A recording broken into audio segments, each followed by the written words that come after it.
excited that you are here because it means you probably want to do a podcast, or maybe you already have one. But the fact of the matter is, you're here, and me and you are going to go on a podcast journey together. Okay, let's get straight to business. A podcast can be a little tricky to navigate. Lots of questions, okay? So at this point, I've now built about 4 podcasts, 3 for my clients and my own podcast. And I'm going to say that my own podcast journey has 2 parts.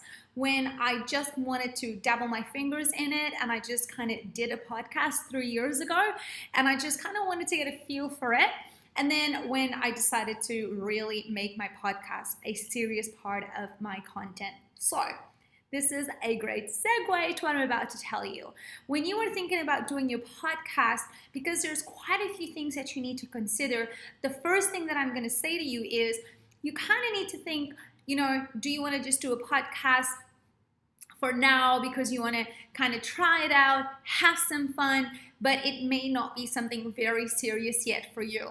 Or you've come to a point, for example, like me, where I just thought, I really now want to have a podcast, and it's going to be a serious part, of my business, of my content plan, for me to grow my following in other areas and even in other places, which is the amazing thing about podcasts, is that you can reach so many different demographics than maybe you already are. So understanding what type of, how you want to kind of go with your podcast will dictate a lot some of the tools and the things that you are going to choose. Now, this video that you're watching, it's really the most important part of this whole podcast course, actually, right?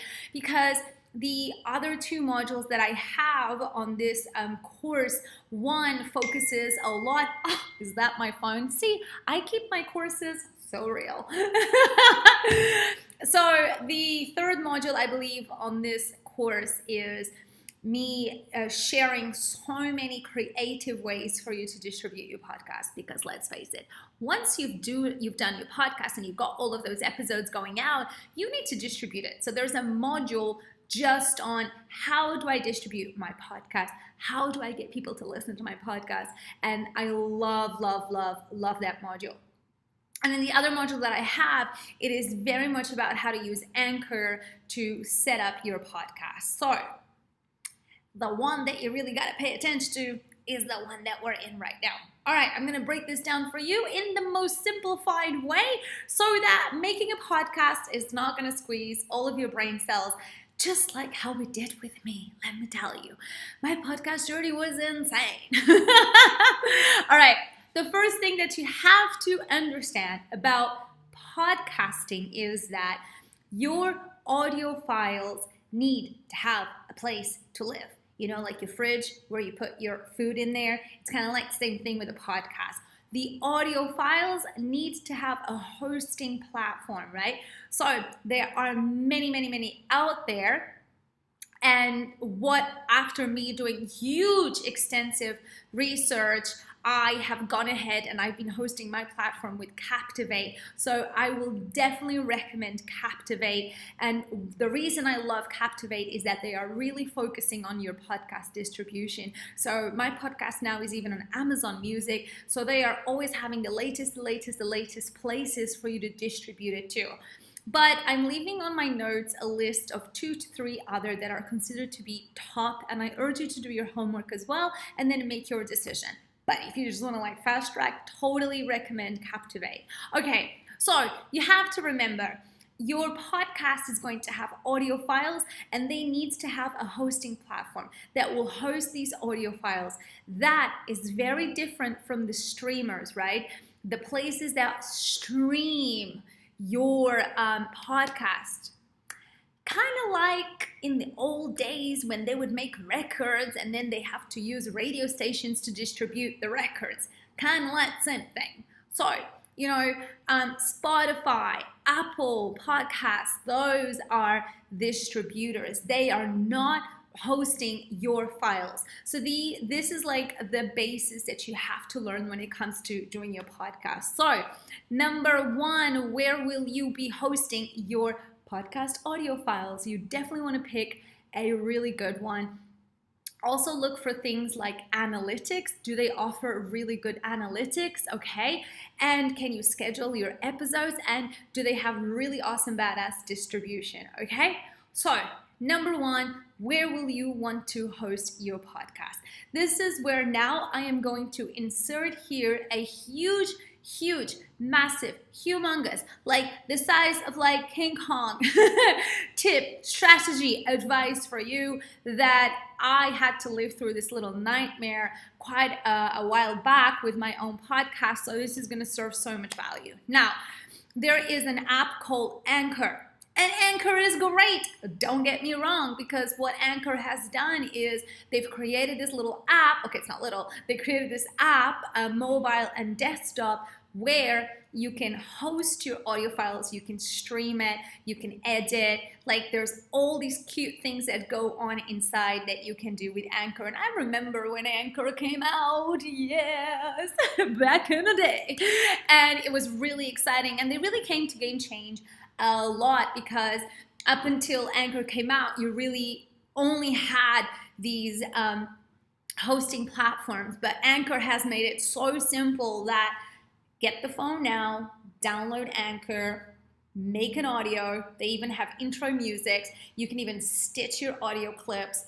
Boom, you got a podcast out. Done. That's it, right? So Anchor is a awesome option for you if you just want to kind of have fun, you want to dabble your fingers in it, and that's okay. Now you're probably thinking, okay, Alex, what's the deal here? Like what?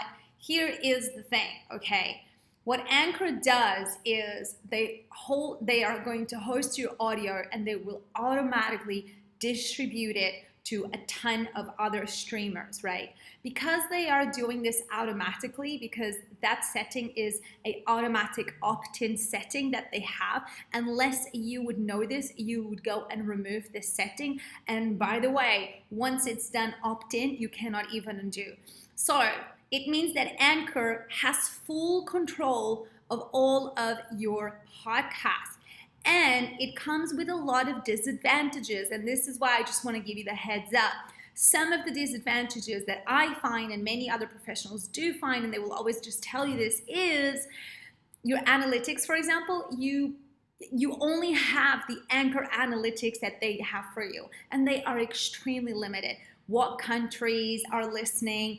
At what point in your episodes did people drop off, right? What are the episodes that are most popular?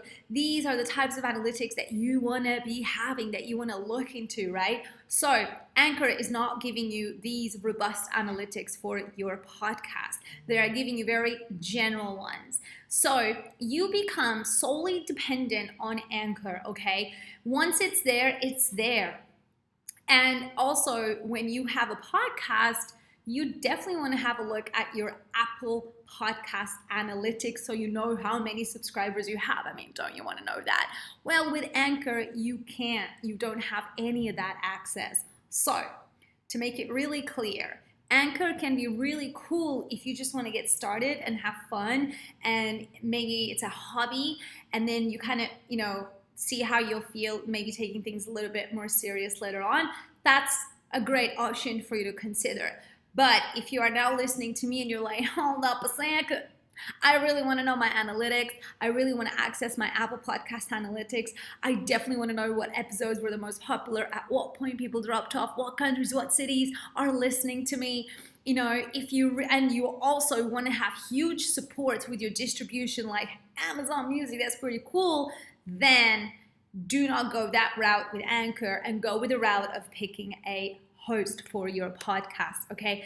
And rebels, this really is the most trickiest part of setting up a podcast, okay? And that's why this video is so important for you to get it at the start of this course. So make a decision if you want to go the route of Anchor. And they have things that I do love. I love that you can edit and cut and clip audio files. But you can also do that on some of my free tools that I've left for you here on this course. So it's like all of that stuff is available anyhow. So make a decision which route you want to go, and then just commit with it. And then you can, and then the thing that I also want to tell you is that you definitely want to have your audio files with you in your computer. So if you ever do move away from Anchor, you've got those files and then you can put them elsewhere.